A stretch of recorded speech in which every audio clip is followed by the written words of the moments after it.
without tahrif, without distorting the meaning, without ta'til, without denying the meaning, without tamthil, likening Allah to His creation, and without tashbih or takyif, saying how. This is, by the way, this is the crucial point, which means that we believe Allah has a face, and Allah has two hands, and Allah has fingers, and Allah has a foot, and Allah has eyes. Pay attention. Allah is above the throne, above the creation. We don't limit Him to a place. He's above His creation. Place is part of His creation. Allah is above everything. He descends to the lowest heaven as He wills, every last third of every night. He speaks as He wills. He does as He wills. He will place His foot in Jahannam until it will say qat, qat, and read the ayah. يَوْمَ نَقُولُ لِجَهَنَّمْ هَلْ امْتَلَأْتِ وَتَقُولُ هَلْ مِن مَزِيدٍ. The day we will say to Jahannam, are you filled? Are you filled? Are you full? It will say, is there any more? In the authentic hadith, that الرب يضع قدمه تبارك وتعالى حتى ينزوي بعضها على بعض فتقول قط قط. Allah will place His foot until it will be squeezed to the corner. Jahannam will say, enough, enough. We believe. And we believe that there's nothing like Allah. This is the most important point. لَيْسَ كَمِثْلِهِ شَيْءٍ يَا أَخِي. There's nothing like Allah. So when we believe in Allah's face, we don't have any images of faces, and we're not thinking of human beings. Same thing goes for the hands, fingers, foot, eyes, and so on and so forth. Now the people of the Mu'tazilites are those who, deny Allah's names and attributes. No, the Mu'tazilites are the ones who deny Allah's names, attributes, and they believe in the names. The Jahmites, the Jahmiyyah, are those, and the Ghulat among them, they deny Allah's names and attributes. The Asha'ira, they accept Allah's names, deny His attributes except 7. You will find that these to them, they will reject them because they say we're doing tanzih. We're trying to grant perfection to Allah, glorify Him above these qualities. So you say to them, just to give you the summary, you say, look man, you're denying the fact that Allah has a face because we have faces? He will say yes. Even though Allah said in the Quran, كُلُّ مَنْ عَلَيْهَا فَانٍ وَيَبْقَى وَجْهُ رَبِّكَ ذُو الْجَلَالِ وَالْإِكْرَامِ. Everything upon earth will perish, and the face of your Lord will remain full of glory and honor. Even though Allah said in the Quran, wajh, you're going to deny it? Because why? We have face, He will say yeah. Hands. Allah said to Iblis, مَا مَنَعَكَ أَن تَسْجُدَ لِمَا خَلَقْتُ بِيَدَيْ. What prevented you from prostrating to that which I created with both of my hands? Allah said about Himself, بَلْ يَدَاهُ مَبْسُوطَتَانِ. Nay, but both of His hands are stretched out. Are you denying them? Because we also have hands? He will say yes. Say, okay, fair enough. Does Allah have a life? Hayat? He will say yes. Do you have a life? He will say yes. Say, then you must deny Allah's life because you have a life. You understand? Do you hear? Say yes. Does Allah hear? Yes. Akhi, you must deny Allah's hearing because you hear. And if you continue to do this, you don't have an object of worship anymore. You don't have anything anymore. You're lost. So you don't use this silly, philosophical, Greek-based analogy to understand Allah Tabaraka wa Ta'ala. When the Prophet ﷺ was given these narrations to the Sahaba, when he was telling them that Allah will smile, Allah will laugh, يضحك, Allah will laugh. He was telling them that the qulub bayna asba'ayni min asabi'illah. Never use your hands. The hearts are between two fingers of the fingers of Allah. When Allah's Messenger ﷺ said this to the Sahaba, do you think they understood Arabic? Did they understand Arabic? Did they understand Arabic? They did. They know what asabi' means. Did any one of them say, oh Messenger of Allah, what does that really mean?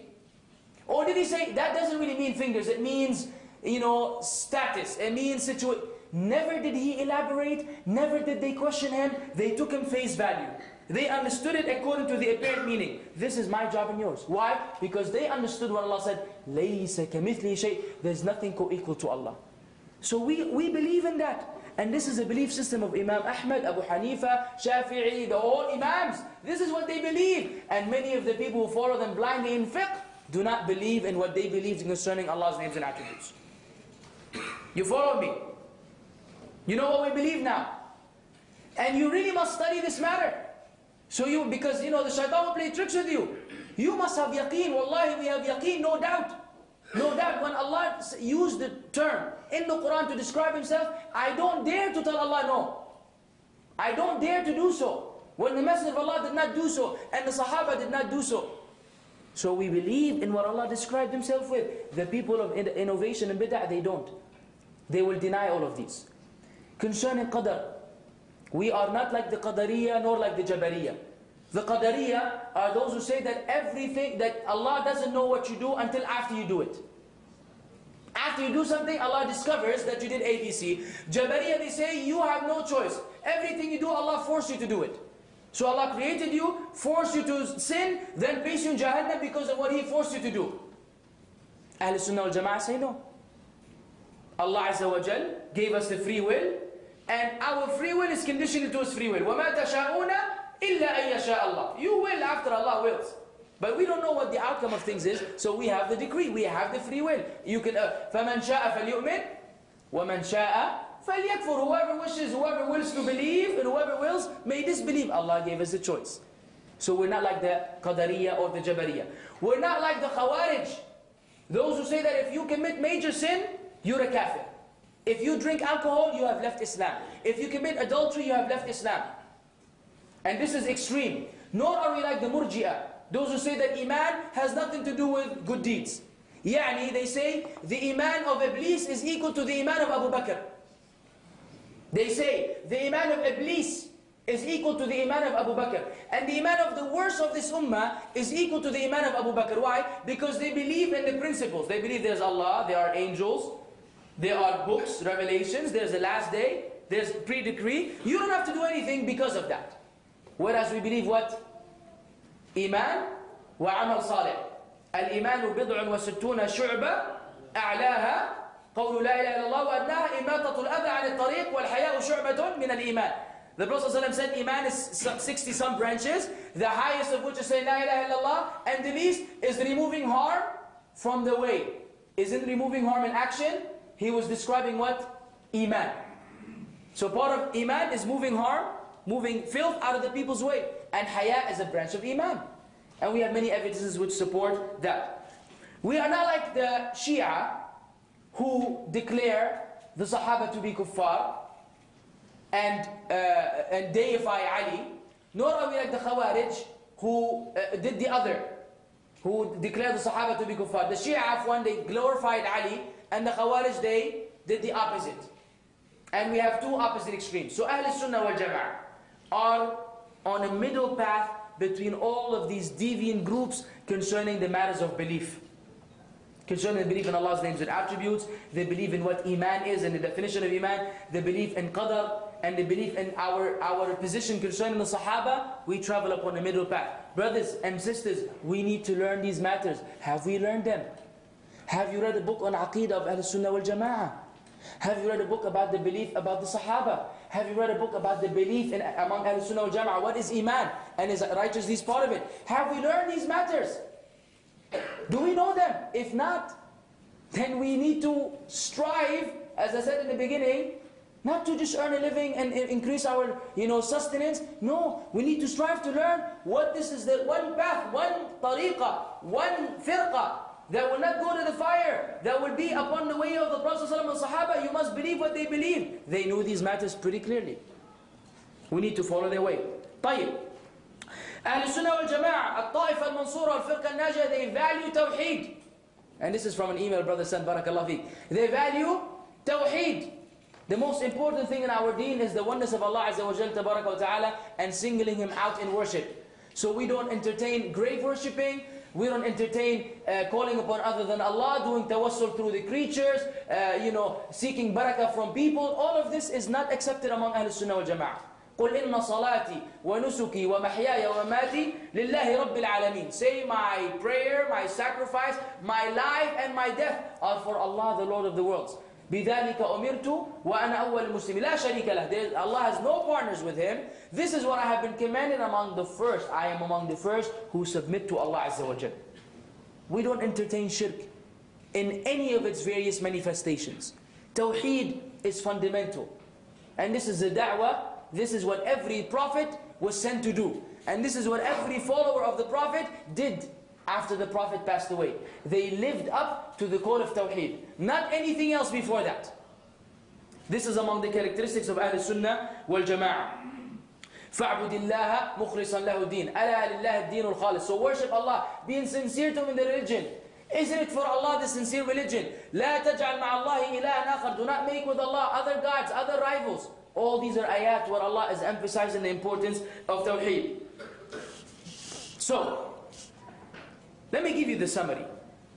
The main difference between al-Ta'ifa al-Mansura wal-Firqa al-Najiyah and the other 72 sects is two things. At-Talaqqi wal-Istidlal.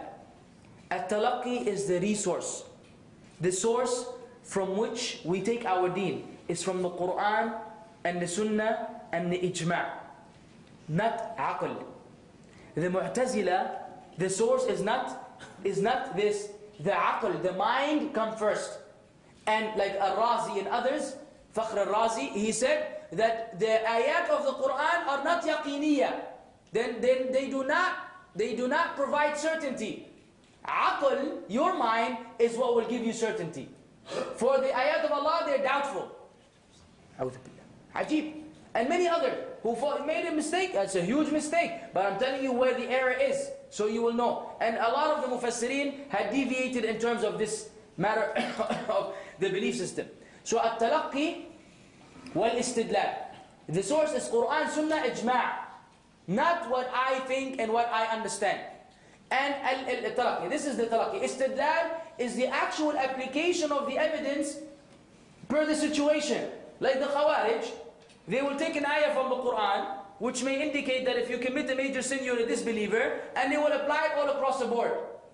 Ahl Sunnah wal Jama'ah don't do that. They look at the general understanding of the ayat and the narrations, and they deduce the ruling from the general understanding.